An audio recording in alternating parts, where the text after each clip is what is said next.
बहुत बहुत शुक्रिया। सुहेल साहब, आप एक जर्नलिस्ट और उसके बाद एक पॉलिटिशियन हैं। आप खुद इस अफसपा पे आपने अपने जो स्टोरीज कवर किए हैं, न सिर्फ इंडिया में बल्कि इंडिया के बाहर किए हैं। मुझे याद है कि जिस वक्त आप जर्नलिज्म में थे, लास्ट आपका असाइनमेंट न्यूज़ एक्स के साथ था, तो आप बैरून मुल्क में थे। इस अफसपा से आम लोगों को क्या परेशानी हो सकती है? उसके बाद होम मिनिस्टर के बयान पे आते हैं। देखिए, आफ्सपा बहसत कानून जब आप देखते हैं, ये उन्हीं जगहों पे लागू होता है जिनको पहले नोटिफाई किया जाता है एज डिस्टर्ब्ड एरियाज। तो जहां जहां आफ्सपा है, आपको ये मान के चलना है कि ये डिस्टर्ब्ड एरियाज है। और अगर एक इलाका नोटिफाई होता है बहसत डिस्टर्ब्ड एरिया, तो आप अंदाजा लगा लीजिए कि उस इलाके में रहने वाले लोगों की जहनीत पे क्या असर पड़ता है, वो उन हालात को कैसे दर्शाता है जो वहां एग्जिस्ट करते हैं। तो इसीलिए जो पीपल्स डेमोक्रेटिक पार्टी है, इसका जो सियासी मंशूर है, उसके जो पिलर्स हैं, उनमें से एक बहुत अहम नुक्ता ये रहा है कि हमें आफ्सपा को अल्टीमेटली यहाँ से हटाना है। और साथ ही ये कि जो अफवाज इस वक्त सिविलियन एरियाज में हैं, उन्हें सिविलियन एरिया से हटा के बैरक्स में भेजना है या वहां भेजना है जहां उनकी जरूरत है। जब तक आप ये नहीं करेंगे, तब तक आप तो क्लेम ही नहीं कर सकते कि आप हालात बेहतर आपने किए हैं। लेकिन गवर्नमेंटों में, सक्सेसिव गवर्नमेंट्स में, चाहे उमर साहब हों चाहे महबूबा जी रही हूँ, हालांकि आपके इस डायमेंशन के साथ इत्तेफाक कुछ लोगों ने बाद में किया, लेकिन पॉसिबल नहीं था। अब जो होम मिनिस्टर ने आज बयान दिया, क्या अब पॉसिबल है या तब भी हो सकता था ये?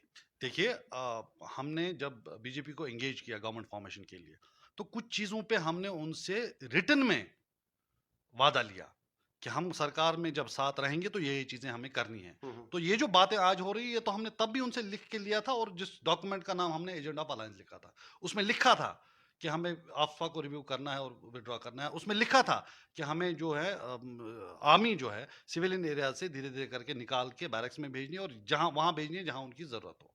लेकिन अफसोस ये है कि जब हम ये बात करते थे, और आज भी कर रहे हैं, तो इसको एक सियासी पैंतरा बना के हमारे खिलाफ यूज किया जाता था। पूरे मुल्क में तशहीर की जाती थी कि देखिए जी, ये आर्मी के खिलाफ हैं, देखिए जी, ये नेशनल इंटरेस्ट के खिलाफ हैं।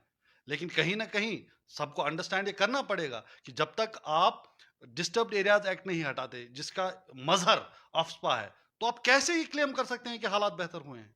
अल्टीमेटली करना वही है। और सिवाय उन नुकात के जो पीपल्स डेमोक्रेटिक पार्टी के सियासी मंशूर को बनाती हैं, कोई और हल नहीं है इस चीज के लिए कि जम्मू कश्मीर में जिस तरह के हालात बने हुए हैं दहाइयों से, उससे अगर जम्मू कश्मीर के अवाम को निकालना है, अगर आपको मुल्क को स्टेबिलिटी और पीस देना है, बल्कि अगर आपको पूरे बर सगीर में अमन की एक पायदार फजा को कायम करना है, सिवाय उस रास्ते के जो मुफ्ती मोहम्मद सईद ने पीपल्स डेमोक्रेटिक पार्टी के सियासी मंशूर में लिख दी हैं, और कोई प्रैक्टिकल हल नहीं। लेकिन चूंकि जब आप डिफेंस लाइन्स की बात करते हैं, चाइना काफ़ी दूर नहीं है, पाकिस्तान ज़्यादा दूर नहीं है, और क्या आपसपा के या डिसब एक्ट के हटाने के बाद वैसे माहौल में हम पहुंच गए हैं, या ये जो फेज वाइज हमने डिस्टर्बेंस यहाँ देखी है एक्टिव मिलिटेंसी की, उसमें रुकावट जो थी वो तो मिलिटेंसी के, तो क्या समझें कि मिलिटेंसी खत्म हो गई?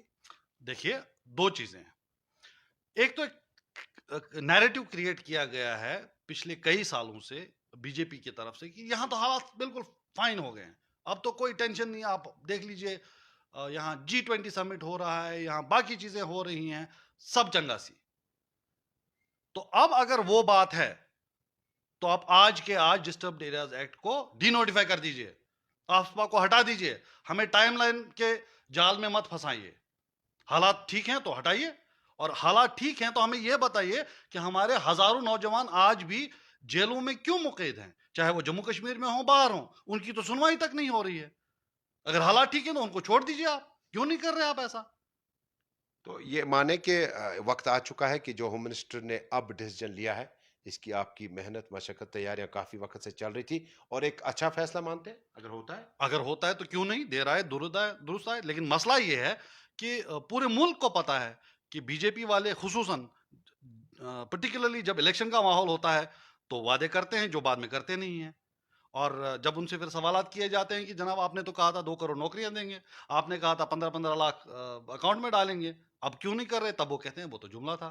तो उनकी साख्त, उनके जो वादों की साख्त है अवाम में, बिल्कुल ऐसी है कि लोगों को पता है ये जो बोलते हैं जुमलेबाजी है, करना इनको कुछ नहीं है। ये है सोशल मीडिया में आज दिनों जो पूरा वक्त हमने गुजारा होम मिनिस्टर के उस बयान के साथ जम्मू कश्मीर, हालांकि नॉर्थ ईस्ट में भी देखा गया है, लेकिन डिफेंस लाइन्स में जब आप चाइना, आरएसपोरा, एलओसी और बाकी इलाकों की बात करते हैं, तो मौजूदा वक्त मुझे याद है कि साबिक मुख्यमंत्री उमर अब्दुल्ला के घर के बाहर जो है, जो जिस्मानी तौर एक कमज़ोर शख्स, दिमागी तौर कमज़ोर शख्स चल रहा था, उस पे उस वक्त गोली चली और बाद में कहा गया कि अपसपा के रहते जो है ये एक्सीडेंट्स दोबारा नहीं हो जाते।